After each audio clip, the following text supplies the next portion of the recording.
Hello everyone, welcome to the trap. My name is Niharika Walia Bhatnagar and this is our 10 MCQs a day series और हम पढ़ रहे हैं AFM module C working capital management. Working capital management एक अच्छा topic है, important है और पीपीबी और AFM दोनों में आपको देखने को मिलता है। एंड इनफैक्ट ये आपको कुछ और भी एग्जामिनेशंस में देखने को मिलता है क्योंकि इसमें आपको कुछ मेथड्स आते हैं टंडन कमेटी के, वो आपके कई एग्जामिनेशंस में दिख जाते हैं। तो this is a very important topic. आप चाहें तो इस टॉपिक को कवर कर सकते हैं हमारी संकल्प सीरीज़ की वीडियो के थ्रू भी।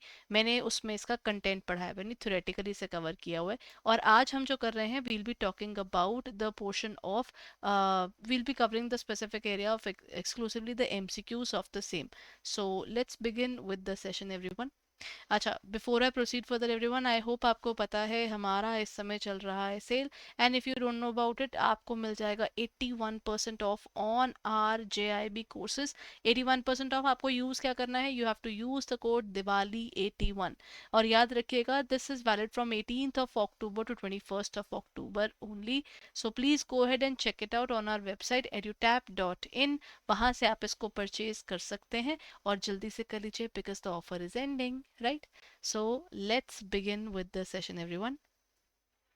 ओके, ये रहा आपका सबसे पहला question. A firm has estimated its total assets, उसके एसेट्स उसने टोटल देखे हैं 120 lakhs के। It has arranged a short term finance of 90 lakhs from various sources. According to the standard banking norms 25% of the total current assets should be financed from the long term sources. आपका 25% long term से होना चाहिए, remaining आपका जैसे मर्जी रहता है, वो मतलब डिपेंड कर देगा ना। वर्किंग कैपिटल क्या होता है, जो आपको रोजमर्रा का पैसा चाहिए होता है, you need it for the regular operations of the business, that is why you have to keep it. But उसका 25% आप कह सकते हो, 25% of the total current assets, जो आपको एसेट्स आपके बहुत जल्दी पैसे मटीरियलाइज होते हैं विद इन 1 ईयर में, वो उनका पैसा, शॉर्ट टर्म वालों का आपको पैसे का अरेंजमेंट अपने लॉन्ग टर्म सोर्सेज से करना होता है। उसका एक बेनिफिट ही होता है, स्टेबिलिटी आती है। ऐसा नहीं है कि आपने बस छोटा सा लोन लिया और उसी पेमेंट को आगे आप यूज कर रहे हो और आपको जल्दी से वो पेमेंट भी करनी है, वो टेंशन नहीं रहती। आपको पता है कि ये वाला जो एसेट है कि हमने लॉन्ग टर्म सोर्सेज से अरेंज किया है, तो पेमेंट्स में अगर टाइम लगता है तो वो भी कोई दिक्कत नहीं आती। तो ये चीज आती है। तो this is based on this determine whether the following statements are correct. आपको ये पूरी स्टोरी पता चल गई है। उसके बाद क्वेश्चन में स्टेटमेंट बोल रहा है कौन सी सही है। The firm has a margin of 30 lakh and meets the requirement. ठीक है, the firms current ratio will be 1.25 which is acceptable. देखिए यहाँ पर हमारे पास कहते हैं कि 120 लाख आ गया हमारे पास में। 120 डिवाइडेड बाय अगर आप 90 करेंगे, so this is basically 3 4 12 and 3 3 9। और हम वैसे करें तो 4 डिवाइडेड बाय 3 करें तो ये 1.33 जा रहा है। तो अगर जो गिवन है, क्योंकि एक्चुअली ना हम क्या कर रहे हैं, करंट रेशो होती है current assets upon current liabilities. तो अगर मैं ये बोलूँ कि ये मेरे करंट एसेट है और ये मेरी करंट लाइबिलिटी है, तो उसके हिसाब से भी ये मैच नहीं करता। तो आई वुड से ये वाला पॉइंट गलत है। The firm's own long term funds are insufficient, तो अगर ये वाला पॉइंट है, उसके लॉन्ग टर्म फंड्स इनएफिशिएंट नहीं है। उसने क्या किया है, उसने अपने शॉर्ट टर्म को अपने लॉन्ग टर्म से थोड़ा सा स्पॉन्सर कर दिया, जिससे क्या होता है, हमको शॉर्ट टर्म वालों को चीज़ खरीदते हुए हमें ये टेंशन नहीं है कि इसकी हाई पेमेंट भी जल्दी से देनी है। ठीक है, इसकी पेमेंट आराम से हो सकती है। तो ये वाला पॉइंट अगर गलत हो गया तो डी तो वैसे ही गलत हो गया। तो एलिमिनेशन के थ्रू आपका फर्स्ट आंसर सही है, क्योंकि एक्चुअली अगर आप वर्किंग कैपिटल की बात करते हो तो वो होता है CA - CL। तो आपका करंट एसेट था 120, आपका शॉर्ट टर्म फाइनेंस, आपका करंट लाइबिलिटी था 90। तो आप बोलोगे 30 लाख जो है वो हमारा क्या आ जाएगा, वो आपका नेटवर्किंग कैपिटल है। तो ये पॉइंट यहाँ पर आता है। ठीक है। Which of the following statements regarding net working capital is or are true? Net working capital represents the margin money contributed by the firm to acquire the current assets. Net working capital हम कह सकते हैं because हमारा current asset से linked है ना ये, कि organization के जो current assets हैं उनका आपके पास में कितनी आपको required होता है, क्योंकि उसके बिना हमारा काम नहीं चलता। तो ये वाला पॉइंट तो हमारा हो गया सही। ठीक है। देन हमारे पास सेकंड आ जाता है, networking capital should be finance through long term such as equity और लॉन्ग टर्म डेट। देखिए ये चीज़ कंपलसरी नहीं है कि ये यहाँ से होगा, बस उसमें ये बोलते हैं लॉन्ग टर्म सोर्सेज से आप इसको अरेंज कर सकते हो, पूरा नहीं लेकिन हाँ पार्शियल तो आप कर ही सकते हो। Then the comes the negative networking capital indicates good working capital नहीं। अगर आपके पास लोगों को शॉर्ट टर्म में पेमेंट ज़्यादा करनी है और आपके पास एसेट कम है उसको पेमेंट को करने के लिए, ये तो स्ट्रेसफुल पॉइंट है। यहाँ पर आता है ऑर्गेनाइजेशन में लिक्विडिटी क्रंच, पैसा ही नहीं होता उनके पास, देने बहुत जल्दी जल्दी पैसे लेकिन जेब में पैसा है नहीं। This is liquidity crunch, this is not good. Bankers in India generally expect net working capital भी 25%, ये टंडन कमेटी के फर्स्ट मेथड के अंदर आपको मिल जाता है।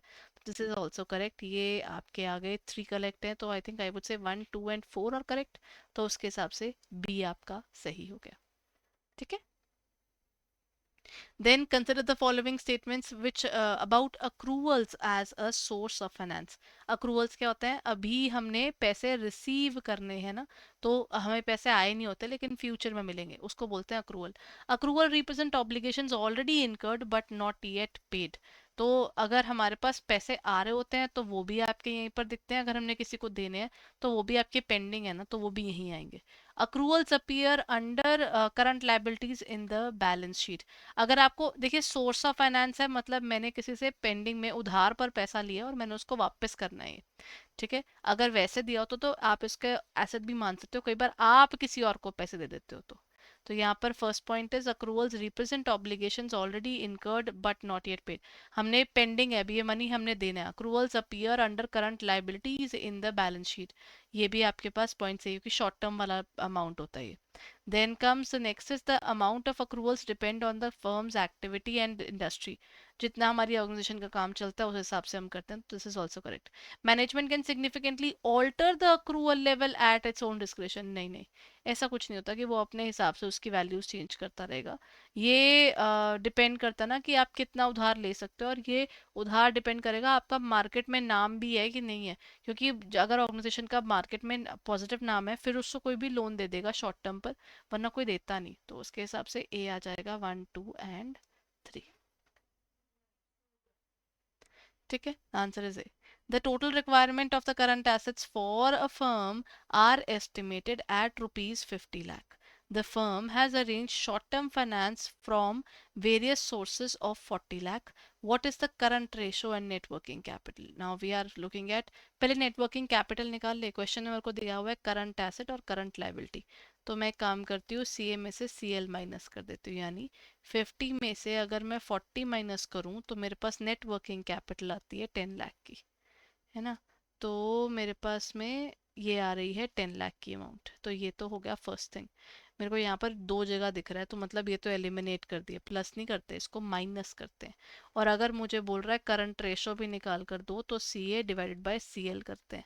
और मेरा सी ए इज़ 50 और सी एल इज़ 40, तो उसके हिसाब से द आंसर शुड बी 1.25 मेरी current ratio.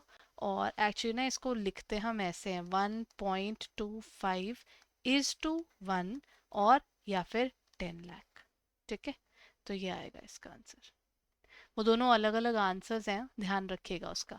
Which of the following are sources for meeting working capital requirement for a bank. Bank की वर्किंग कैपिटल रिक्वायरमेंट से कौन सी चीज मीट करती है? ओन सोर्सेज वर्किंग कैपिटल, अगर हम बैंक की बात करते हैं तो उसका अपना मेंटेन करता है। देन सप्लायर क्रेडिट, क्या बैंक को मिलते हैं supplier credit? Other current liabilities या bank finance? What do you think, bank को कहाँ से पैसा मिलता है? सोचिए। देखिए अगर मैं वैसे बात करूं तो आई थिंक बैंक्स को, आपको कहीं से भी पैसा मिल सकता है working capital for a bank. Banks को अपने सोर्सेज से भी मिलता है, उनकी करंट लाइबिलिटीज भी एग्जिस्ट करती हैं, बैंक फाइनेंस भी होता है। बस यहाँ पर सप्लायर क्रेडिट के अंदर ये मत सोचेगा कि बैंक को कोई गुड्स वगैरह के बेसिस पर होता है। बट यस बैंक्स को I think will keep the supplier credit out of it. हम ये नहीं कह सकते बिकॉज बैंक्स के साथ में ना गुड्स की परचेज सेल के साथ एसोसिएट करते हो ना अगर सप्लायर को, तो वो यहाँ पर नहीं बैठता क्योंकि बैंक को वहां से नहीं मिल सकता पैसा, है ना। तो सप्लायर क्रेडिट के चांसेस यहाँ पर आपको नहीं मिलेंगे। तो I think in this case the answer should be 1, 3 and 4। So I am looking forward to this point itself, and मैं आपके पास यहाँ पर 1, 3 एंड 4, तो I think I will be removing the point number 2। ठीक है जी, बस ये रहा आपका answer.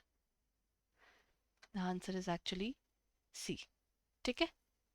Then comes if a company maintains a steady production level throughout the year, without considering the peak or non-peak nature of the business, what is the likely outcome. हम इस चीज़ पर ध्यान ही नहीं दे रहे कि सीज़न होता है, हर चीज़ का सीज़न होता है। इस समय आपको भी पता है और मुझे भी पता है कि जैसे फेस्टिवल आए, फेस्टिवल के टाइम पर सेल ज़्यादा होती है, और बीच में एक ऐसा टाइम आता है जब चीज़ों की सेल ही नहीं हो रही होती, वो होता है ना।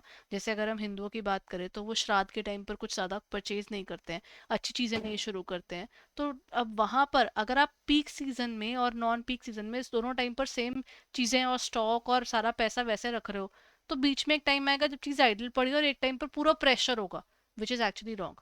देर will be a decrease in the need of working capital, नहीं आप सेम नहीं रख सकते ना। सोचिए this is very similar to the fact कि okay let's talk about it. एक ऑर्गेनाइजेशन है, उसका पूरे साल में ना इलेक्ट्रॉनिक्स पे चल जाते हैं।